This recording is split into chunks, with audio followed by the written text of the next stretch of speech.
نماز کے اندر اگر موبائل کی گھنٹی بجے پہلے کیوں نہیں بند کر دیتے آپ؟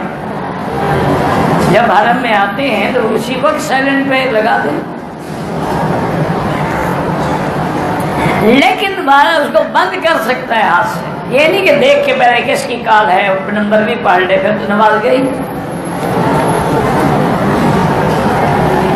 اگر وہیں کھڑے کھڑے بند کر دے بہتر ہے تاکہ لوگوں کی نمازیں تو خراب نہ ہو نا، کیونکہ آج کل آپ نے گھنٹی تو رکھی ہوئی ہے، آپ نے ماشاءاللہ میوزک رکھا ہوا ہے تاکہ اللہ کے حرم میں بھی ماشاءاللہ میوزک سنتے ہیں، جو سارا دن عبادت کی وہ ایک گانا سننے میں ختم ہو۔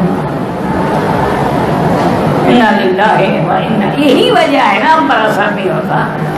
ایک ٹینکی پوری پانی کی بھر دو اور نیچے ایک ٹوٹی چھوڑ دو، 2 گھنٹے بعد 4 گھنٹے بعد ٹینکی خالی ہو جائے گی۔ ہم طواف بھی کرتے ہیں، نمازیں بھی پڑھتے ہیں، غیر عورتوں کو بھی دیکھتے ہیں، سگریٹ بھی پیتے ہیں، داڑھی بھی منڈا، فائدہ کیا ہو؟ ہمارے پاکستان میں کتاب قرآن کا ادب ہوتا ہے، احترام ہوتا ہے، چوما جاتا ہے، عقیدت بھی ہے، محبت بھی ہے، لیکن یہاں نہیں ہے۔ وہاں چوما جاتا ہے، نہ پڑھا جاتا ہے، نہ عمل ہوتا ہے۔ یہاں قرآن پڑھا جاتا ہے، عمل ہوتا ہے، چوما نہیں جاتا کہ حضور نے نہیں چوما۔ تمہارا تو خدا ہی چومنے کے ہے نا، قبر کو بھی چومو، تعزیے کو بھی چومو، تلتل کو بھی چومو، قرآن کو بھی چومو۔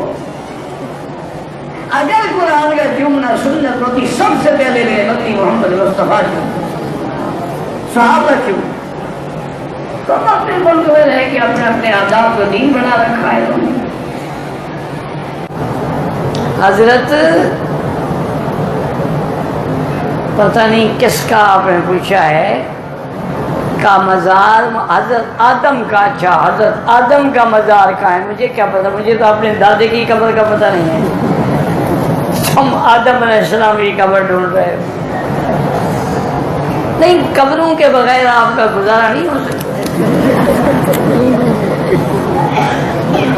کہ کعبے میں آگے بھی قبر ڈھونڈ رہا ہے۔